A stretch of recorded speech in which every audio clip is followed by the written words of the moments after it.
Cet appareillage hideux sur ma tête était comme le symbole de mon sentiment d'exclusion. Je n'avais pas beaucoup d'amis et je ne pouvais pas vraiment communiquer.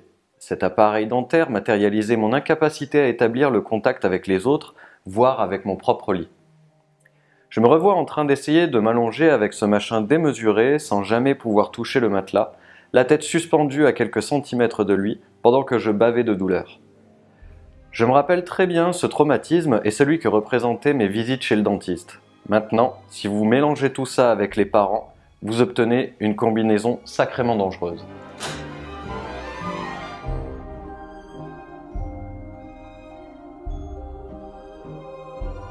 Bonjour et bienvenue sur ce second numéro de Dans la tête de. Il était temps, je sais. Je vous invite aujourd'hui à vous intéresser à ce qui se passe dans la tête de Tim Burton. Mais pas n'importe comment. Je ne vais pas vous faire une illustration vidéo de sa page Wikipédia.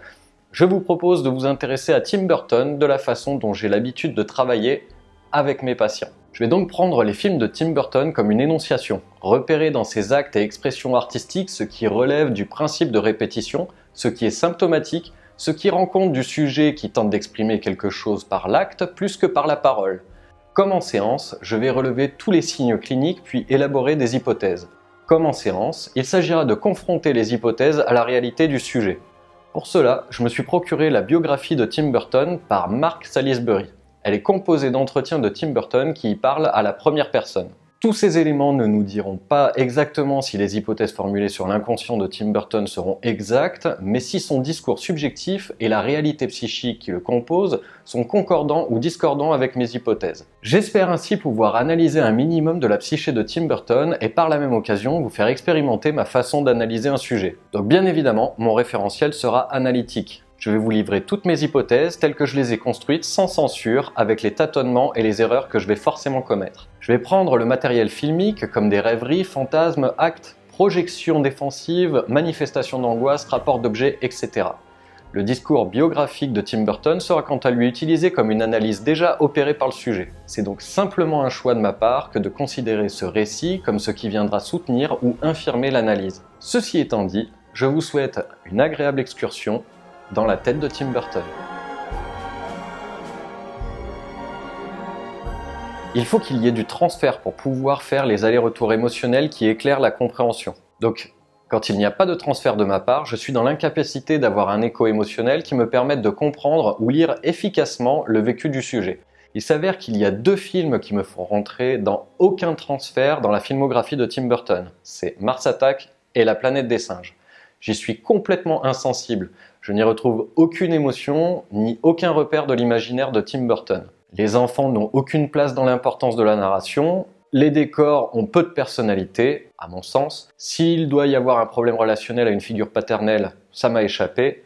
Les monstres sont en place de monstres, et le rejet est traité de manière trop basique et terre à terre selon moi. Le décalage si fin avec le monde réel dans ces films habituels est dans ces deux films-là mis au premier plan et ça n'a aucune valeur interprétative. Je ne vais donc pas utiliser ces deux films dans mon analyse.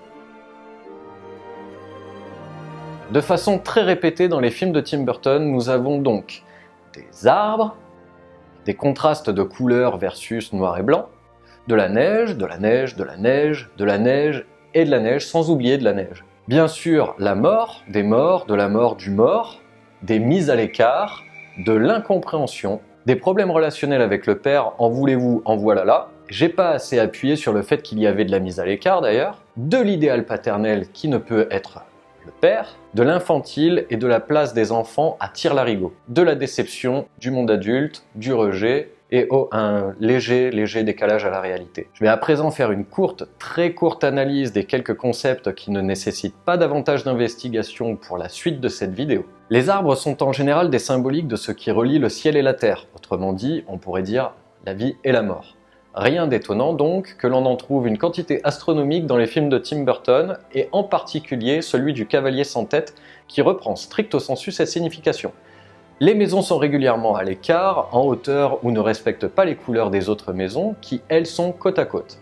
La symbolique traditionnelle de la maison comme corps est ici congruente avec le fait que Tim Burton se sente à part, psychologiquement bien sûr, mais physiquement et géographiquement aussi. La neige, elle, est communément la symbolique de la quiétude, de l'innocence, de la pureté.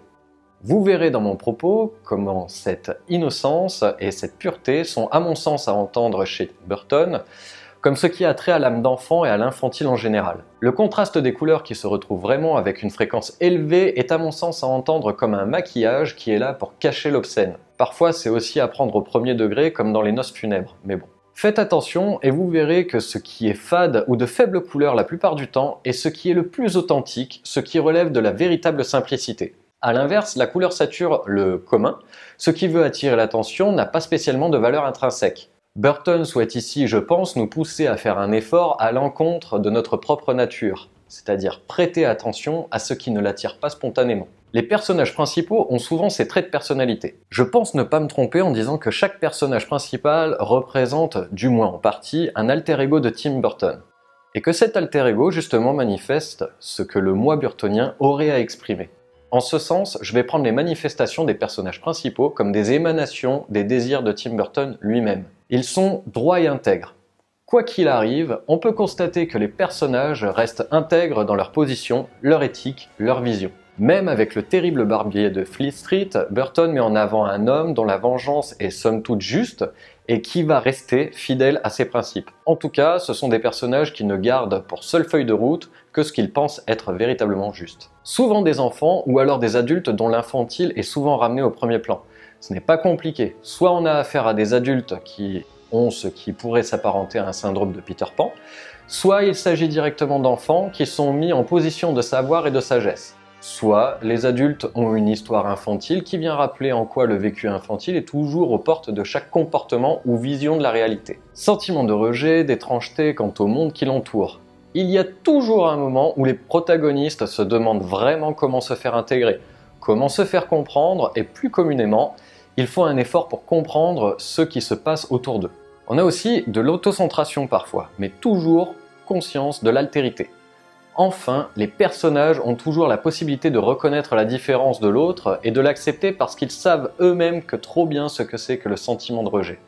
Nous reviendrons plus tard sur ce point, mais je pense que c'est une qualité que Tim Burton a voulu transmettre à ses personnages sans jamais pouvoir l'intégrer pour lui-même.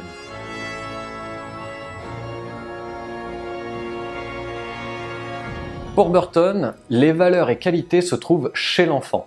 Ce n'est que peu à peu, avec l'entrée dans la mentalité d'adulte, que l'on perd tous ces aspects positifs. Tous les personnages, enfants ou ayant gardé une âme d'enfant, ont des traits de personnalité intègres, etc., etc. Ça m'amène à l'hypothèse 1, il n'aime pas l'adulte et ce qui le constitue en tant qu'adulte.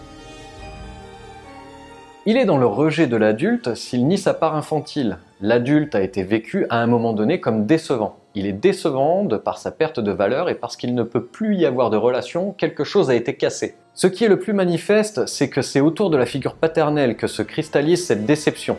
Les seules fois où c'est la figure maternelle qui est mise à cette place, c'est qu'elles ont des filles. On a donc une représentation oedipienne classique où c'est le parent de même sexe qui est toujours en position persécutrice, etc. Hypothèse 2, Tim Burton a un problème relationnel avec son père, mais pas avec sa mère. Il y a d'autres personnes qui sont, elles, mises en position idéalisée. Pour Edward, par exemple, ce n'est pas un père biologique, mais un créateur. Pour Batman, Alfred peut être une personne ressource, c'est comme un père adoptif. Pour Ed Wood, c'est un acteur. Quoi qu'il arrive, ça rend compte de comment, à chaque fois, il existe une personne qui peut être un mentor pour l'alter ego, etc., etc. Hypothèse 3, Tim Burton a bénéficié de tuteurs de résilience au moment où il en avait besoin, c'est comme ça qu'il a pu avancer dans la vie. Un sujet régulièrement traité est la différence de l'autre et comment un individu fait pour vivre ou survivre au milieu d'un groupe homogène duquel il se sent différent. L'autre paraît étrange en plus d'être différent. Le pire, c'est que c'est cet autre qui paraît adapté au monde, et pas lui. C'est là aussi qu'on retrouve dans les films le code couleur à la signification inversée. Ce qui est dans la pénombre est gentil et bon, alors que la couleur est ce qui signifierait la vie est intérieurement mort ou qualitativement négatif. Les personnages sont souvent incompris de leur groupe ou rejetés par un groupe. Le sentiment de solitude est toujours palpable et le rejet peut parfois devenir mutuel. Dans Big Fish, Edward Bloom paye le prix d'être incompris et rejeté par son propre fils car il ne veut pas rentrer dans le moule de la majorité ennuyeuse. Cette incompréhension fondamentale est rejouée selon les films de Tim Burton, suivant différentes places par les protagonistes. Et il y a plein d'autres exemples. Donc hypothèse 4, Tim Burton a du mal à comprendre son environnement a du mal à le comprendre. Il y a un rejet de chaque partie par incompréhension non intellectuelle mais émotionnelle, et cette distinction est très importante. Dans tous les films, il est également difficile de trouver pour les personnages principaux des limites auxquelles se tenir. Le surmoi semble opérationnel, les limites sociales tiennent le coup, à 2 ou 3 exceptions près, le barbier de Fleet Street par exemple. Ce sont d'autres types de limites qui ne sont pas intégrées, mais assez souvent, c'est parce qu'il ne veut reconnaître cette limite comme inintelligente ou infondée. Dans Big Fish, il brouille la limite car elle est ennuyeuse. Dans Sleepy Hollow, la science tente de limiter le champ des possibles, mais c'est un échec. Dans Charlie et la chocolaterie, Willy Wonka accède à ses véritables positions de sujet en transgressant la limite paternelle. Dans Alice au pays des merveilles, et bien d'autres, les limites de notre monde ne sont plus respectées. Dans Beetlejuice, Les Noces funèbres, L'étrange Noël de Monsieur Jack, Frankenweenie et beaucoup d'autres, la mort elle-même ne fait absolument pas limite, etc., etc. Donc hypothèse 5, souffrance accrue et toujours vive puisqu'en perpétuel essai, d'avoir dû subir une pression sociale qui vient comme une limite à son expression de sujet. Il y a très souvent des manifestations d'angoisse de perte d'objet. Cet objet peut revêtir différentes formes, bien entendu, un vélo, la justice, un idéal, des mains, un amour, un chien, l'innocence, une civilisation, des têtes, et de façon plus redondante, la vie. Bref, le sentiment principal qui vient face à cette perte d'objet est une tristesse profonde. Si Vincent ne peut plus endosser son idéal, il s'effondre dans sa chambre dans une profonde mélancolie. Mais on a aussi pas mal de colère et d'agressivité consécutives à la perte d'objet. Pee-wee oscille entre déprime et agressivité, William Bloom aussi, Willy Wonka aussi, même s'il infantilise ses comportements agressifs.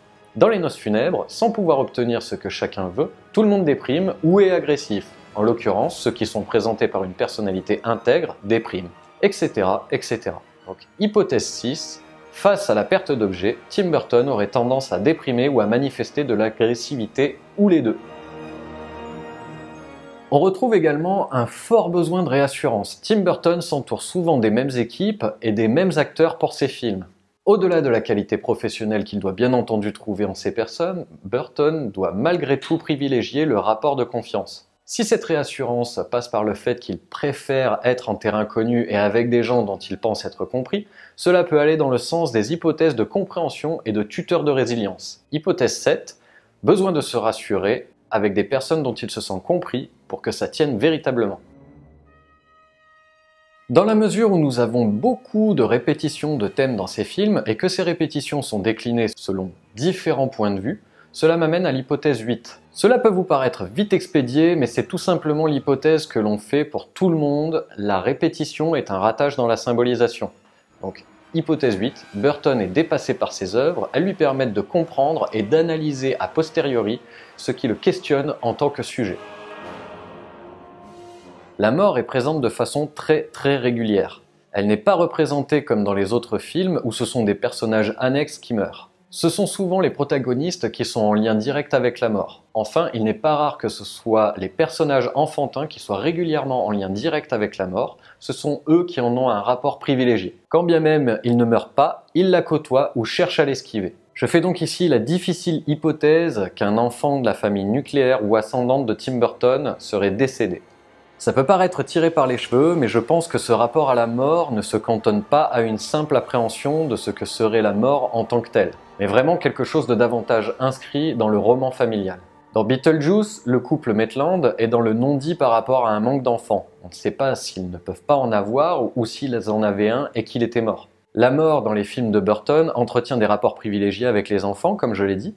Les protagonistes ont souvent perdu leur animal de compagnie qu'ils retrouvent dans le monde des morts. Certes, ça voudrait davantage dire que Burton a perdu des chiens dans son enfance, mais la symbolique de l'animal de compagnie va plus loin, comme il pourra le dire lui-même. Willy Wonka, l'étonnant chocolatier. Willy Wonka, tout le monde veut l'acclamer. Sa modestie, son élégance, il ne peut s'en départir.